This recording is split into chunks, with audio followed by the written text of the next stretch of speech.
2025 தன்னுடைய 25 ஆண்டு கால கல்வி சேவையை நிறைவு செய்திருக்கிற திருமதி ஞானேஸ்வரி அதிசயதாசன் அவர்களை நவாலியில் இருக்கிற அவருடைய இல்லத்தில் ரூட்ஸ் ஆஃப் ஜஃப்னா காலேஜ் என்கின்ற இந்த தொகுப்பிற்காக நான் சந்திக்கிறேன். வணக்கம். வணக்கம். நான் தரம் 1 A-லெவல் வரை மானிப்பாய் மகளிர் கல்லூரியில் கல்வி கற்றேன். A-லெவலில் பயோ ஸ்ட்ரீம் செய்த நான் செகண்ட் ஷாய்க்கு செயின்ட் ஜோன்ஸ் அகாடமியில் போய் படித்தேன். நாங்கள் அந்த சிறு வயதிலிருந்தே எனக்கு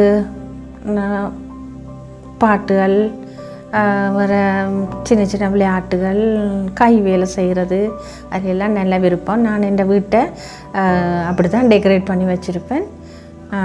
மற்றும் எனக்கு ஒரு சகோதரியும் 3 சகோதரர்களும் இருக்கின்றார்கள். மானிப்பாய் மகளிர் கல்லூரியில் இருந்து யாழ்ப்பாண கல்லூரிக்கு எப்படி? மானிப்பாய் மகளிர் கல்லூரியில் நான் கல்வி கற்றது என்னென்னா, அப்பா கிரேட் 4ல் ஃபாரினியூ போயிட்டார். வெக்கேஷனில் 3 வருஷத்துக்கு ஒருக்கா 2 வருஷத்துக்கு ஒருக்கா தான் வருவார். ஆனப்படியே எங்களோட அம்மா எங்களை வெளியில் கொண்டு போகிறது அவள் வாழ இயலாது. ஆனப்படியே நாங்கள் அங்கே படித்தோம். ஆனால் எங்களோட கிறிஸ்தவ விழுமியங்கள் நான் சர்ச்சுக்கு போகிறது எங்களோட அப்பம்மாண்ட பொறுப்பில், எங்களோட கணவருண்ட அம்மா அப்பாண்ட பொறுப்பில் தான் நாங்கள் சர்ச்சுக்கு போகிறதெல்லாம் வர்றது. அப்போ அப்பம்மாவோட சேர்ந்து நாங்கள் யாழ்ப்பாண கல்லூரியில் கேம்ப் நடக்கும், யூத் கேம்ப், அதுக்கு மேலே ஒக்டோபர் மீட்டிங் நடக்கும், சில்ட்ரன்ஸ் ரேலி நடக்கும். சகல இதுக்கும் நாங்கள் தாத்தாவோடையும் அப்பம்மாவோடையும் போய்கொண்டிருப்போம். அப்போ நான் சிறு வயதில் சமயத்தில் எனக்கு நிறைய பற்றி இருக்கிறபடியே நான் எல்லாத்துலேயும் கலந்து கொள்ளுவேன் அவவோட போய். அதுலேருந்து எனக்கு ஜஃப்னா காலேஜ்னா நல்ல விருப்பம். ஒரு கிறிஸ்தவ பாடசாலை நல்ல விழுமியங்களை கொண்டதுன்னு சொல்லி எனக்கு நல்ல விருப்பம். ஆசிரியர் பணி கல்லூரியில் எப்படி கிடைத்தது? ஆசிரியர் பணி நான் திருமணமாக முதல் ஆனக்கோட்டை RCTMல வாலண்டியர் டீச்சராக நான் சைக்கிளில் போய்கொண்டிருந்தேன். நான் அதுக்கு பிறகு நான் கம்ப்யூட்டர் சயின்ஸ் செய்கிறதுக்காண்டி உடிவில் கேர்ள்ஸ் காலேஜுக்கு போனேன். நான் அதில் நான் அப்போ ஃபஸ்ட் டைம் அறிமுகப்படுத்தப்பட்டது கம்ப்யூட்டர் சயின்ஸ். அதில் மிஸ் செல்லியா படித்தவ. அப்போ அவள் எனக்கு நல்லா பிடிச்சிருந்தது, அவளுக்கும் என்னில் நல்லா பிடிச்சிருந்தது. அப்போ அவள் உடிவிலுக்கு வர சொல்லி என்ன எடுத்துட்டா. உடிவில் படிப்பிச்சு கொண்டிருக்கேக்கில் தான் எனக்கு ப்ரப்போஸ் பண்ணி எனக்கு மேரேஜ் நடந்தது. அதுக்கு பிறகு கணவர் தண்ட ஸ்கூலுக்கு வரணுமென்று சொல்லி நல்லமென்று சொல்லி இருந்தேன். நான் அவர் சொல்ல கேட்டு நான் இருந்தேன். 1999ஆம் ஆண்டு இறுதி பகுதியில் போனேன். நான் அது போல் மாஸ்டர் வீட்டை எனது கணவரோட ஒரு ஸ்போக்கன் இங்கிலீஷ் டீச்சர் ஒன்று வேணுமென்று சொல்லி கதைச்ச இடத்துல. அப்போ நான் டிகிரி முடிச்சுட்டு நான் வீட்டை தான் இருந்தேன். நான் அப்போ நான் வீட்டை தானே சும்மா இருக்கிறேன், அப்போ நீங்கள் அங்கே வாங்கன்னு சொல்லி அவர் கூப்பிட்டவர். எனக்கு கவர்மெண்ட் அப்பாயின்மெண்ட் கிடைச்சது.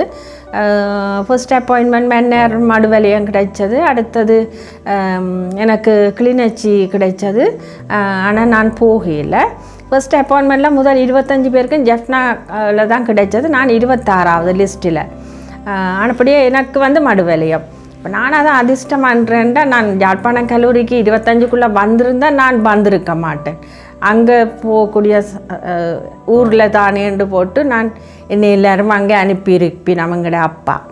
ஆனால் 26ஆவது வந்தபடியாக நான் ஒரு அதிர்ஷ்டசாலியாக ஒரு கிறிஸ்தவ பாடசாலையில் என் கணவரோடு சேர்ந்து என்னால் போகக்கூடியதாக இருந்தது. நீங்கள் யாழ்ப்பாண கல்லூரியில் நுழைகிற போது அதிபராக யார் இருந்தார்? போல் மாஸ்டர். அவர் ஒரு உப அதிபராக இருந்தார். ஆனால் ராஜநாமாசன் அந்த நேரம் பிரின்சிபல். அவர் அங்கே இல்லை, அவர் மீட்டிங் போயிட்டார். போல் மாஸ்டர் தான் உப அதிபராக இருந்து என்னை அங்கே கூப்பிட்டவர். ரெவரன் பால் அவர்களை பற்றி ஏதாவது நினைவுகள்? போல் மாஸ்டர் மிகவும் அருமையானவர், அமைதியானவர், கடவுள் பக்தி நிறைஞ்சவர், எல்லோரையும் சமனாக மதித்து அன்பாக அரவணைச்சு கொள்வார். நீங்கள் யாழ்ப்பாண கல்லூரியில் எந்த வகுப்புகளுக்கு வகுப்பெடுக்கிறீர்கள்? நான் சிவஜோதி மிஸ் கிரேட் 5 எங்கால நான் வரப்போகிறான்னு சொல்லி என்னை அப்போ கிரேட் 5க்கு ஸ்காலர்ஷிப் கிளாஸ் நான் எடுத்துக்கொண்டிருந்தேன். நான் போகும்போது கிராஜுவேட் அப்பாயின்மெண்ட்டாக தான் போனேன். ஆனால் அப்புறம் சிவஜோதி மிஸ் இங்கால வர்றபடியாக நான் தொடர்ந்து தரம் 5 வகுப்பை கற்பித்து கொண்டிருந்தேன். நான் மிகவும் நல்ல ஊக்கமாக என்னுடைய வேலைகளை செய்வேன். அப்போ இருக்கும்போது ஒன்றிணைஞ்ச பாடங்கள் இல்லை. நாங்கள் 2 கிளாஸ், ஒரு கிளாஸ் அதிசாச மாஸ்டர் கிளாஸ் டீச்சராக இருந்தவர், மெட்ட கிளாஸ் அனோஜி டீச்சர் கிளாஸ் டீச்சராக இருந்தவர். அப்போ 2 கிளாஸையும் சேர்த்து நான் பாடசாலை முடிந்த பிறகுதான் எனது புலமை பரிசில் வகுப்புகளை எடுப்பேன். அதுக்கிடையில் சிலபஸ் முடியாமல் இருந்தால் மார்னிங் 7 மணிக்கு சிலபஸ் முடிக்கிறதுக்காண்டி 7 மணிக்கு ஸ்பெஷல் கிளாஸை போடுவேன். கல்லூரியில் கற்பித்தல் தவிர்த்து வேறு என்னென்ன விடயங்களில் நீங்கள் ஈடுபட்டீர்கள்? கொஞ்சம் விரிவாக சொல்லுங்களேன். கற்பித்தலை தவிர எனக்கு இந்த தமிழ் தின போட்டி அதுகள் வந்தால் அதுக்கு நான் பேச்சு நான் பழக்கி இருக்கிறேன். நானும் நல்லா பேசுவேன். அப்போ நான் என்ன பிள்ளைகளுக்கு நான் பழக்கி இருக்கிறேன். அவங்க மாகாணம் மட்டும் போயிருக்கணும். அதை விட நான் இந்த காந்தி டே அதெல்லாம் வரும்போது நாங்கள் நாட்டிய நாடகம் அப்புறம் எல்லா பிள்ளைகளும் மேடையில் ஏற வேணுமென்று சொல்லி கொஞ்சம் பேருக்கு நல்ல நாட்டிய நாடகங்கள் டான்ஸுகளை ஸ்பெஷலாக போட்டு மிச்சாங்களுக்கு நாங்கள் ஒரு ட்ராமா எல்லோரும் செய்கிற மாதிரி நான் வந்து எழுதுவேன். நானாகவே எழுதி நாங்கள் எல்லோரும் சேர்ந்து மேடை ஏற்றுவோம். அதை விட தமிழ் தின போட்டியிலும் அந்த திறந்த போட்டி நாட்டரிசை அல்ல திறந்த போட்டியிலையும் நான் பிள்ளைகளுக்கு பழக்கி விக்டோரியா காலேஜ் A-level பிள்ளைகளோடையே போட்டி போட்டு எங்களோட பிள்ளைகள் 2ஆம் இடத்தை பெற்றிருந்தவை. இங்கிலீஷ் டேன்னு சொன்னால் எங்களோட கிளாஸ் எங்கள் கிரேட் 5ல் ஒரு ப்ரோக்ராம் கொடுப்போம். Umbrella dance, fan dance, nail டான்ஸ்ன்னு சொல்லி நான் கிரேட் 5ல் நாங்கள் ஸ்பெஷலாக நாங்கள் பழக்கி நான் ஏற்றுவேன். அதை விட செஸ்ஸண்டா எனக்கு நல்ல விருப்பம். அப்போ இந்த செஸ்ஸை நான் பிள்ளைகளுக்கு பழக்கினா பிள்ளைகளோட ஐக்கியூ வளரும்ன்றது எனக்கு தெரியும். அதால் நான் கூட இன்ட்ரெஸ்ட்டாக அவைகளுக்கு இந்த ஃப்ரீ டைம்ஸ் எல்லாம் செஸ்ஸில் இன்ட்ரெஸ்ட்டாக காட்டுறது. அப்போ அதில் ஈடுபடுவோம். அதை விட யூசிமாஸ் அது வந்து 3+ 14 மட்டும் அந்த பிள்ளைகள் நாங்கள் படிக்கலாம். அப்போ 3+ன்னா அங்கே ஸ்ரீஹர்ஷன் நேஷ்னல் லெவலில் ஃபஸ்ட்டாக வந்தவர் புலமை பரிசில். அவர் கிரேட் 1ல் அந்த யூஸ் மாஸை ஃபாலோ பண்ணவர். அவரோட கிரேட் 2 கிரேட் 3 எல்லாம் ஒரு கிளாஸஸ்லேயும் கொஞ்சம் பிள்ளைகளாம் கிட்டத்தட்ட 45 பிள்ளைகளுக்கிட்ட நான் யூசி மாஸ் ஃபஸ்ட் டைம் தொடங்கும்போது சேர்ந்தவர். நடராஜ மாஸ் தான் அதுக்கு ஊக்கம் கொடுத்து நாங்கள் களம்புக்கு கூடி நாங்கள் அந்த போவோம், காம்படிஷனுக்கு கூட்டிக்கொண்டு போவோம். அதுலேயே அந்த பிள்ளைகள் வந்து நிறைய பேர் சாம்பியன் எடுத்திருக்கணும். அதோட அந்த கிரேட் 1 ஸ்ரீஹர்ஷனும் அங்கே கப் எடுத்திருக்கிறார். அந்த பெறுபவர்கள் அந்த அதில் செய்த பிள்ளைகள பெறுபவர்கள் கூட ஸ்காலர்ஷிப்பாகவே பாஸ் பண்ணியிருக்கணும். அதே நேரம் அவையல் A-level வரும்போது கூடி அவையல் மெடிசின் இன்ஜினியரிங் தான் கூட அவையல் என்டர் பண்ணியிருக்கணும். அதை விட நான் ப்ரைமரியில் இருக்கே கைடிங் லிட்டில் ஃப்ரெண்ட்ஸுக்கு சார் என்ன போட்டிருந்தவர். லிட்டில் ஃப்ரெண்ட்ஸ் முடித்து 2 வருஷம் நான் லிட்டில் ஃப்ரெண்ட்ஸ் செய்தேன். நான் எங்களோட ரோஷேல் இருக்கிறா ரோஷேல் டீச்சரை தெரியும் இங்கே டீச் பண்ணவன். அவைண்ட பேட்சுக்கு நான் லிட்டில் ஃப்ரெண்ட்ஸ் என்ரோல் பண்ணி விட்டுருக்கிறேன். அதுக்கு பிறகு நான் கைடிங் அப்போ நான் ரத்னலீலா மிஸ் வெளியில் போன பிறகு கைடிங்குக்கு நிஜிதா டீச்சரோட சேர்ந்து செய்ய ஆக்கள் இல்லையாண்டு நான் ப்ரைமரியில் இருந்தாலும் என்னை நோயல் மாஸ்டர் எனக்கு கைடிங்குக்கையும் என்னை போட்டு விட்டவர். நான் பிறகு கைடிங்கும் தொடர்ந்து டீச்சரோடு சேர்ந்து நான் கைடிங்கும் செய்தேன். நான் அப்போ ஸ்கூல்லேருந்து ஸ்கூல் விட்ட பிறகு என் ப்ரைமரி கிளாஸை தேடி எல்லா பிள்ளைகளும் ஓடி வரவினோம். அப்போ அதுக்கேருந்து நான் கைடிங்கும் செய்து வந்தேன். நான் அதை விட எனக்கு அதுக்கு பிறகு YMCA செக்ரட்டரியாக நான் வர்ற சந்தர்ப்பம் வந்தது. எங்களோட மாமாக்கள் எல்லாம் நேஷனல் கவுன்சில் YMCAல செக்ரட்டரியாக இருந்தவை, அங்கே வேலை செய்தவை. நானும் நவாலி YMCAல மெம்பராக இருந்தேன். நான் கேம்புகளுக்கு எல்லாம் அங்கே நாங்கள் கேசுப்னா பீச்சில் 3 days நாங்கள் கேம்பிங் எங்களோட YMCA செய்ய நவாலி YMCA நாங்கள் போய் எங்களோட அப்பா அம்மா எல்லாரோடையும் தங்கி இருந்து 3 நாள் முடித்து அப்போ தேவை கிடச்ச மாஸ்டர் தான் அதெல்லாம் கைட் பண்ணுறது, வீட்டை வருவோம். அப்படி இருந்தபடியே நான் YMCAல எங்களோட குடும்பமே அதுக்குள்ளே இருந்தபடியாக நானும் ஸ்கூலில் வந்து என்ன YMCA செக்ரட்டரியாக என்ன போட்டுச்சுன்னா நானும் செக்ரட்டரி ட்ரைனிங்கும் எடுத்தேன். நான் அப்போ மாமாக்களோட சேர்ந்து நானும் அந்த YMCA நடத்தி வந்தேன். நான் அதில் Indo games coordinator, Indo games முழுக்க நான் தான் பொறுப்பாக செய்கிறது. பேட்மிண்டன், கரம், செஸ், மற்ற டென்னிஸ் கோச்சாகவும் இருந்தேன். நாங்கள் டென்னிஸ் எங்களுக்கு 9 மாதம் இருக்கேங்க 3 டீச்சரும் நானும் சேர்ந்து மினி டென்னிஸ் நாங்கள் செயின்ட் ஜோன்ஸில் எங்களுக்கு ட்ரைனிங் நடந்தது. அப்போ நான் அந்த ட்ரைனிங்கில் நான் பங்கு பெற்றி கொண்டேன். அதுலேருந்து நாங்கள் டென்னிஸுக்கு நாங்கள் இங்கேருந்து கலம்புக்கு பஸ்ஸில் நானும் 3 டீச்சரும் பிள்ளைகளை கூட்டிக்கொண்டு போவோம். அப்போ பேரண்ட்ஸும் வருவினா நல்ல இன்ட்ரெஸ்ட்டாக நாங்கள் டென்னிஸோடு எங்களோட பிள்ளைகள் நல்ல இன்ட்ரெஸ்ட்டாக வந்தவ. இப்போவும் அதாவது 20 பேட்ச் மட்டும் 20 பேட்ச் ஆக்கள் தான் அவ இந்த கிரேட் 3ல் இருக்கும்போது 20 பேட்ச் தான் வந்தவ ஃபஸ்ட்டாக ஜாயின் பண்ணவ. அவள் தொடர்ந்து அப்படியே டென்னிஸில் இருந்து அவள் A லெவல் எடுத்த பிறகும் அங்கே இந்த டென்னிஸ் கிளப் நடக்கிறது எங்கள் ஸ்கூலில் டென்னிஸ் கிளப் பண்ண வெளியில் போனாலும் அவையல் பிற அதில் வந்து ஜாயின் பண்ணி செய்யலாம். அப்படி அவள் வேலையும் இன்ட்ரெஸ்ட்டாக அந்த பிள்ளைகள் செய்து கொண்டு வந்தவை. இப்போவும் அந்த யூனிவர்சிட்டியில் போயும் அந்த பிள்ளைகளுக்கு இந்த டென்னிஸில் இருக்கிற அந்த பற்று இன்னும் போகலை. அதை விட நான் செஸ்ஸில் இன்டர்நேஷ்னல் மேட்சுகள் எல்லாம் இப்போ கூட பிள்ளைகள் செய்து கொண்டிருக்கிறேன். நான் அவையை கோச் பண்ணுறது அதோட இன்சார்ஜ் ஆகியும் இருக்கிறேன். தொடர்ந்து செய்து கொண்டு வரேன். ஆனால் ஜூசி மாதம் மட்டும் செய்ய முடியலை. அதை ஏன்னு சொன்னால் கொஞ்சம் மணி எக்ஸ்பென்சிவாக போயிட்டுது. மற்றது நானும் இங்கால அப்பா ஸ்கூலுக்கு வந்தபடியாக அதில் கொஞ்சம் நான் அதை கைவிட்டுட்டேன். நீங்கள் பிரைமரி ஸ்கூலில் கற்பிக்கிற போது உங்களுடைய மேற்பார்வையாளராக இருந்தவர்களை பற்றி சொல்லுங்கள். பிரைமரி ஸ்கூலில் இருக்கும்போது இறுதியாக எனது கணவர் இருக்கும்போது தான் நான் அப்பா ஸ்கூலுக்கு வந்தேன். அதுக்கு முதல் ஜெயராஜன் மாஸ்டர். தற்போது உயர் வகுப்புகளுக்கு எந்தெந்த பாடங்களை கற்பிக்கிறீர்கள்? அப்பா ஸ்கூலில் வந்து நான் A லெவல் நான் பயோ படித்தாலும் பிறகு நான் டிகிரி ஒன்று எடுக்கணுமென்றதுக்காக நான் திருப்பி A லெவலில் என்ன Christian civilisation, economics, political science அந்த பாடங்கள் லாஜிக் அந்த எடுத்தேன் நான். அப்போ அதோடு சேர்ந்து நான் GAQ செய்து டிகிரியிலே நான் கிறிஸ்டியன் சிவிலைசேஷன், பொலிட்டிக்கல் சயின்ஸ் எல்லாம் எடுத்தபடியாக நான் எனக்கு கேட்ட பாடங்களை நான் சிவிக்ஸ் எடியூகேஷன் செய்கிறேன். தமிழ் மீடியமும் செய்கிறேன், நான் இங்கிலீஷ் மீடியமும் எடுக்கிறேன். நான் தமிழ் பாடமும் நான் எடுக்கிறேன். அதை விட நான் HND செய்திருக்கிறேன் ஹைடெக்கில். MA masters English language and linguistic. ரெண்டபடியாக எங்களை டீச்சர்ஸ் தட்டுப்பாடாக இருக்கும்போது நான் அவர்கள் என்ன கிளாஸ் 6, 7க்கெல்லாம் இங்கிலீஷ் பாடம் போடும்போது எடுப்பேன். அதை விட A லெவலுக்கும் இங்கிலீஷ் பாடம் டீச்சர்ஸ் ஒரு தேவையின் பொறுத்து மேட்னெட்டிக் லீவில் நிற்கும்போது அப்போ நான் தான் அந்த டைனபிள் எல்லாத்தையும் எனக்கு போடுவார்கள், நான் கவர் பண்ணி கொடுப்பேன்.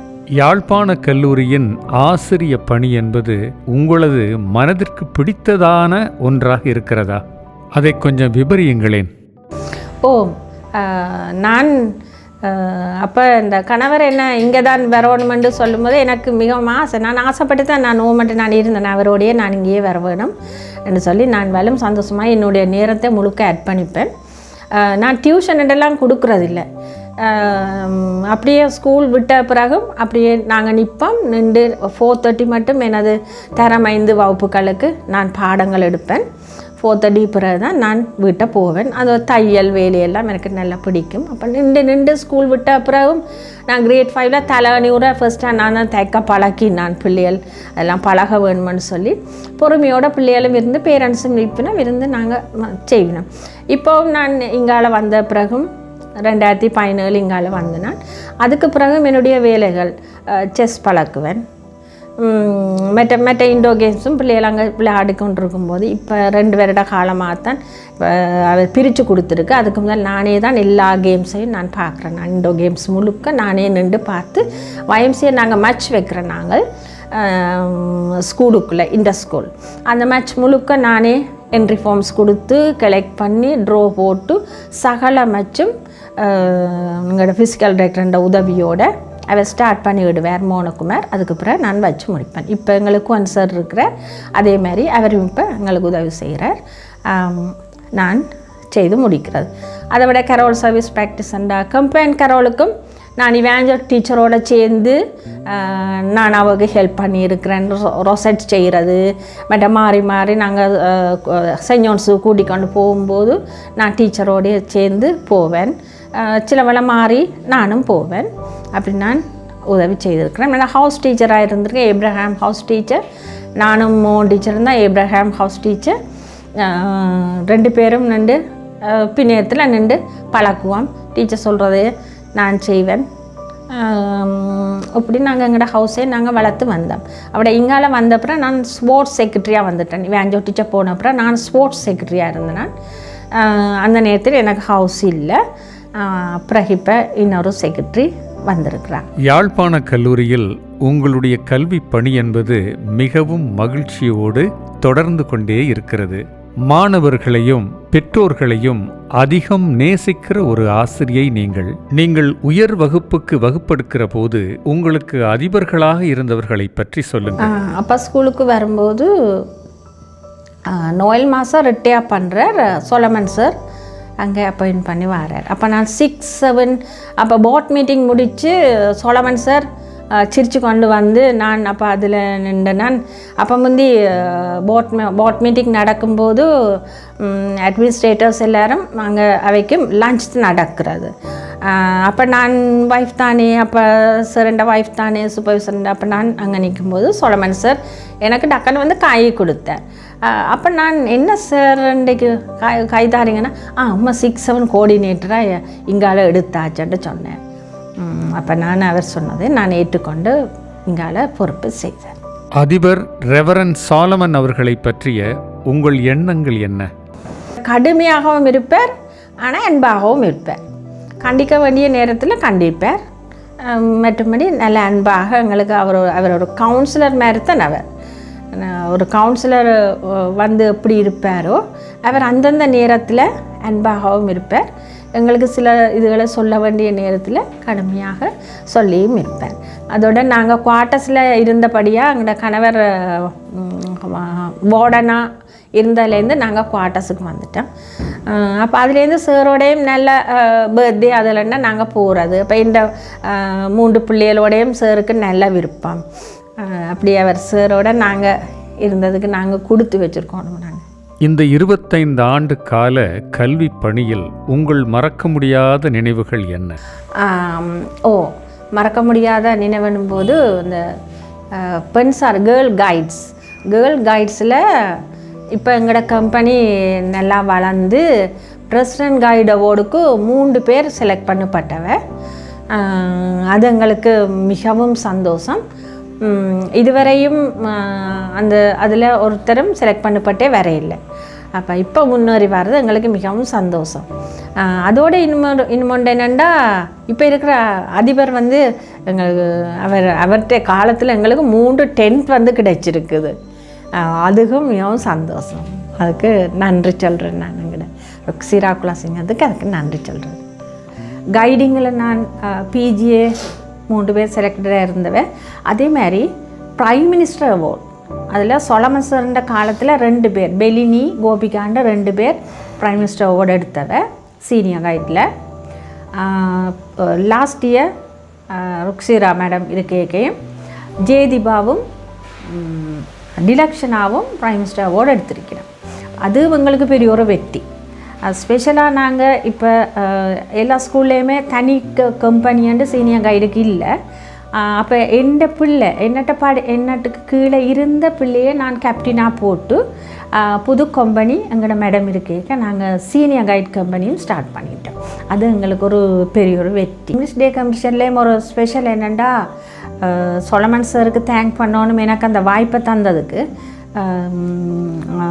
ட்ராமா எனக்கு ஒரு ஜூனியர் டயலாக் ட்ராமா தந்தவர். அதில் நான் ப்ரொவின்ஷியல் 2nd பிளேஸ் நாங்கள் எடுத்தோம். நாங்கள் உண்மையாக 1st பிளேஸ் தான் எங்களுக்கு வேறு மட்டும் தான் எதிர்பார்த்துருந்தோம். ஆனால் 2nd பிளேஸ் தான் வந்தது. அது எங்களுக்கு சந்தோஷம். அதுவே காலமும் அப்படி ஒரு பிளேஸ் கிடைக்கல. அது எனக்கு சந்தோஷம். அதில் வந்து எங்களோட பிள்ளைகளும் சேர்ந்து நான் பிள்ளைகளோட கூட இருந்து அவையலிட்டையும் ஐடியாஸ் எடுத்து வந்தபடியாகத்தான் நாங்கள் வெற்றிகரமாக அதை முடிச்சினாங்க. எங்களோட பிள்ளைகள்கிட்ட நிறைய டேலண்ட்ஸ் இருக்குது. அவையில் தாங்களாகவே இயங்கினோம். அவைக்கு ஒரு ஊக்கம் கொடுத்தா காணும்.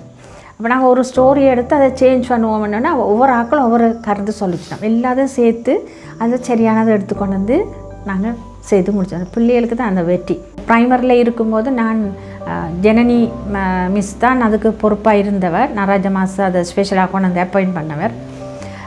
அப்போ அவள் ட்ரைனிங் காலேஜுக்கு போன பிறகு 2 வருஷமும் நான் பேண்டும் பழக்கினேன்.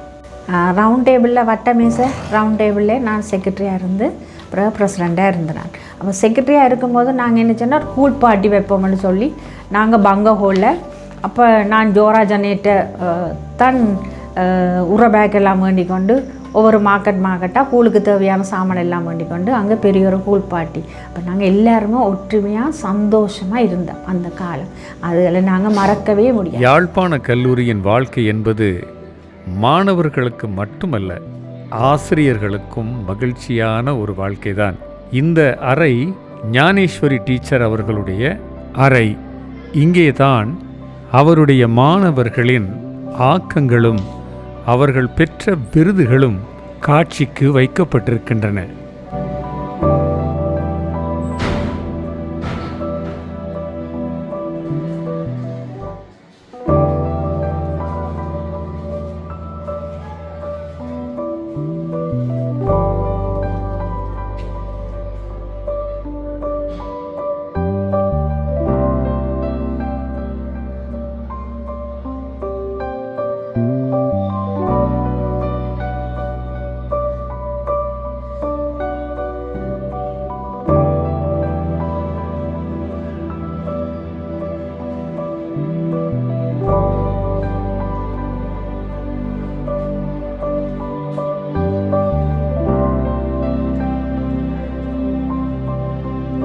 மிகவும் சந்தோஷமாகவும் உற்சாகமாகவும் யாழ்ப்பாண கல்லூரியில் 25 ஆண்டுகளாக பணி செய்து கொண்டே இருக்கிறீர்கள். இனி வருங்காலங்களிலும் பரிபூரணமான உடல் நலத்தோடு நீங்கள் இந்த கல்வி பணியை தொடர ரூட்ஸ் ஆஃப் ஜெஃப்னா காலேஜ் என்கின்ற இந்த தொகுப்பின் வாயிலாக உங்களை வாழ்த்தி நான் விடைபெறுகிறேன். வணக்கம். நன்றி, வணக்கம். இறுதியாக நான் ஒரு தேங்க் பண்ணணும். என்னோட சேர்ந்து என்னுடைய பிள்ளைகளோட பேரண்ட்ஸும் ஓம் ஓம் ஓமென்று சொல்லி ஒத்துழைத்து எனக்கு ஊக்கம் கொடுப்பார்கள். அவர்களும் என்னை வாழ்த்துவார்கள். அவர்களுடைய இன்முகம் எனக்கு இன்னும் பிள்ளைகளோட பழகிறதுக்கு கூட ஊக்கத்தை தந்தது. உங்களோடு பேசும்போது ஒரு விஷயத்தை நான் புரிந்து கொண்டேன். மாணவர்களை நீங்கள் அதிகம் நேசிக்கிறீர்கள். மாணவர்களோடு சேர்த்து அவர்களுடைய பெற்றோருடனும் நல்ல உறவினை நீங்கள் பேணி வைத்திருக்கிறீர்கள். உங்கள் விருப்பப்படியே இந்த ஆசிரிய பணியை நீங்கள் தொடருங்கள். நன்றி, வணக்கம்.